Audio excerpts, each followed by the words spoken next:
K M Antony ഉണ്ട്, retired SP ആണ്. ശ്രീ ആന്റണി, ഓരോ വർഷവും പുറത്താക്കുന്ന ഉദ്യോഗസ്ഥരുടെ എണ്ണം കൂടുമ്പോഴും ക്രിമിനലുകളായിട്ടുള്ള പോലീസ് ഉദ്യോഗസ്ഥരുടെ എണ്ണം പെരുകുന്നത് എന്തുകൊണ്ടായിരിക്കും?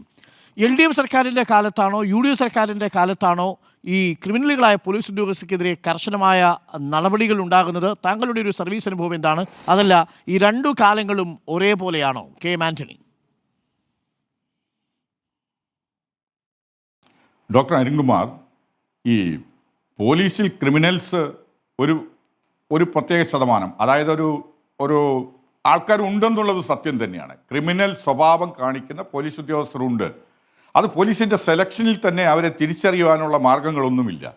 ഇനിയിപ്പോൾ സെലക്ഷനിൽ തിരിച്ചറിയാൻ അയാളുടെ പേരിൽ ക്രിമിനൽ കേസ് ഉണ്ടോ എന്നുള്ള പോലീസ് വെരിഫിക്കേഷനാണ് അതിൻ്റെ ഒരു പ്രാഥമികമായിട്ടുള്ളൊരു കാര്യം. അതിലും ചില സമയത്ത് പോലീസ് വെരിഫിക്കേഷനിൽ കുഴപ്പങ്ങളൊന്നുമില്ല, കേസുകളിലൊന്നും ഉൾപ്പെട്ടിട്ടില്ല എന്നുള്ള നല്ല സർട്ടിഫിക്കറ്റ് കൊടുത്താൽ പോലും ഒരു വ്യക്തിയെ സംബന്ധിച്ചിടത്തോളം പോലീസിലേക്ക് അധികാരം കിട്ടി വരുമ്പോൾ അയാളുടെ സ്വഭാവത്തിൽ മാറ്റങ്ങൾ വരുന്നുണ്ട്. സ്വാഭാവികമായിട്ടും അങ്ങനെ വരുന്ന ആളുകളാണ് ഈ രീതിയിലുള്ള പ്രവർത്തനങ്ങളിലേക്ക് പോകുന്നത്. നമ്മളിപ്പോൾ ഈ പറഞ്ഞു ഏത് ഗവൺമെൻറ്റിൻ്റെ കാലത്ത് എന്നുള്ളതല്ല ഇവിടെ, ഏത് ഗവൺമെൻറ് ഭരിക്കുന്നു എന്നുള്ളതും ഇവിടെ പ്രശ്നമല്ല. പോലീസിനെ സംബന്ധിച്ചിടത്തോളം പോലീസിൽ ഒരു എന്താണ് 1% എന്ന് പറയാനൊക്കില്ല. നമ്മളെ സംബന്ധിച്ചിടത്തോളം 62,000-ലധികം പോലീസുകാരുണ്ട് കേരള പോലീസിൽ. അതിൽ 100, 200, 300 ക്രിമിനൽ സ്വഭാവമുള്ള പോലീസുകാർ കാണും. അപ്പോൾ അവരാണ് ഈ പ്രശ്നങ്ങൾക്ക് മുഴുവൻ കാരണമാകുന്നത്. നല്ല രീതിയിൽ സമൂഹത്തോട് സാമൂഹ്യ പ്രതിബദ്ധതയോടെ കുടുംബം നോക്കി നടത്തി പോകുന്ന പോലീസ് ഉദ്യോഗസ്ഥരുണ്ട്. അവർക്ക് മൊത്തം അപമാനം വരുന്ന രീതിയിലാണ് ഈ ഒരു ചെറിയ ഗ്രൂപ്പ് അല്ലെങ്കിൽ ചെറിയൊരു കൂട്ടം ക്രിമിനൽസ് ഉള്ളത്. അത് ഞാൻ എൻ്റെ അനുഭവത്തിൽ പറയുകയാണെന്നുണ്ടെങ്കിൽ ഞാൻ ഒരു 33 വർഷക്കാലം പോലീസിലുണ്ടായിരുന്നു. ഈ പറഞ്ഞ 2 ഗവൺമെൻറ്, അതായത് LDF ആയിക്കോട്ടെ UDF ആയിക്കോട്ടെ, ഈ ഗവൺമെൻറ്റുകളുടെ ഒക്കെ കാലത്ത് ക്രമസമാധാനത്തിലുമൊക്കെ ജോലി ചെയ്തിട്ടുള്ള ഒരു ഉദ്യോഗസ്ഥനാണ്.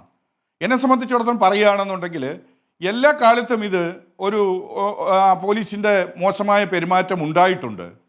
കർക്കശമായ നടപടികൾ പോലീസ് ഡിപ്പാർട്ട്മെൻറ്റിൽ നിന്ന് തന്നെയാണ് അത് വരേണ്ടത്. ഇപ്പം ഈ സംഭവം തന്നെ ഉദാഹരണമായിട്ട് നമുക്കെടുക്കാം. ഇപ്പം ഈ കുന്നംകുളത്തുണ്ടായ അതിക്രൂരമായ ഒരു മർദ്ദനമായിട്ടാണ് ആ വിഷ്വൽസിൽ നമ്മൾ കാണാൻ സാധിക്കുന്നത്. പക്ഷേ ആദ്യഘട്ടത്തിൽ തന്നെ അതിനൊരു ശിക്ഷാ നടപടികൾ സ്വീകരിച്ചുവെന്നും നമുക്ക് മനസ്സിലാക്കാൻ സാധിക്കുന്നുണ്ട്. 2 വർഷത്തെ വേതന വർധനവ് തടഞ്ഞു.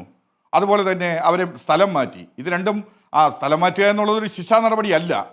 പക്ഷേ ആ വിഷ്വൽസ്, ഏതാനും സെക്കൻഡുകൾ മാത്രമുള്ള ഒരു വിഷ്വൽസിൻ്റെ അടിസ്ഥാനത്തിൽ നമുക്കൊരു വിധി കൽപ്പിക്കാൻ പറ്റില്ല. എന്താണ് കാരണങ്ങൾ എന്നുള്ള ആ സാഹചര്യങ്ങളെ മുഴുവൻ പോലീസ് സ്റ്റേഷനുള്ളിൽ പോലീസുകാർ വളഞ്ഞു നിന്ന് ഒരാളെ മർദ്ദിക്കുന്നതിന് എന്ത് കാരണമാണെങ്കിലും അയാൾ ഒരു കൊടും കുറ്റവാളിയോ, അയാൾ ഗോവിന്ദച്ചാമി പോലെ ഒരാളോ, അയാളൊരു സീരിയൽ കില്ലറോ ഒക്കെ ആവട്ടെ, പോലീസിന് എന്ത് അധികാരം അയാളുടെ ദേഹത്ത് കൈവയ്ക്കാൻ? ഒരിക്കലുമില്ല. ഇയാളെന്നല്ല, എത്ര ക്രൂരമായ കുറ്റവാളിയാണെങ്കിലും ആ രീതിയിൽ മർദ്ദിക്കാൻ പാടില്ല. ഒരാളെ കുനിച്ചു നിർത്തി കൈമുട്ടുകൊണ്ട് ഇടിക്കുകയാണ് ചെയ്യുന്നത്. എത്ര അപകടകരമായിട്ടുള്ളൊരു സാഹചര്യമാണത്. അതിനെയോ അല്ലെങ്കിൽ അങ്ങനെയുള്ള കാര്യങ്ങളെയോ ഒരു കാരണവശാലും ന്യായീകരിക്കില്ല. പോലീസിൽ അത് ചെയ്തിട്ടുണ്ടെങ്കിൽ അവർ സേനയ്ക്ക് പുറത്തു തന്നെ പോകണം. പോലീസിൽ നിന്ന് പിരിച്ചുവിടണം, അല്ലെങ്കിൽ കളയണം. ആ ദൃശ്യങ്ങളിൽ അത് മറ്റു മാർഗമുണ്ട്. നോക്കൂ, ആ ഒരു ക്ഷേത്രത്തിലെ പൂജാരിയായ, ഒരു യൂത്ത് കോൺഗ്രസിലെ നേതാവായ ഒരു മനുഷ്യനെ ഇടിക്കുന്ന കാണൂ.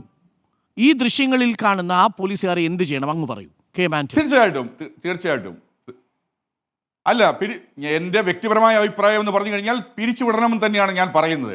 പക്ഷേ ഒരു നിയമപരമായിട്ട് ചട്ടങ്ങളും നടപടിക്രമങ്ങളും പാലിച്ചുകൊണ്ട് തന്നെയാണ് വരേണ്ടത്. അതിന് തീരുമാനം വരട്ടെ. അന്വേഷണം ഇപ്പൊ പുനരന്വേഷണം നടക്കാൻ പോവുകയാണ്. അതുപോലെ തന്നെ അതിനകത്താണ് നമ്മുടെ തർക്കം.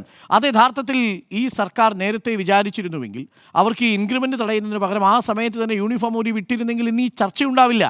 ഇന്നിപ്പോൾ ഇങ്ങനൊരു അടിയന്തര പ്രമേയ ചർച്ച ഇവിടെ വരില്ല. പക്ഷേ പ്രശ്നം ആ സമയത്ത് നടപടിയെടുക്കാതിരിക്കുകയും ദൃശ്യങ്ങൾ വരാതിരിക്കാൻ ഗൂഢാലോചന നടത്തുകയും ഒക്കെ ചെയ്തു എന്നതാണ് പ്രതിപക്ഷത്തിന്റെ ആരോപണം. Thank you, K Antony. ഞാൻ അങ്ങയിലേക്ക് മടങ്ങി വരാം.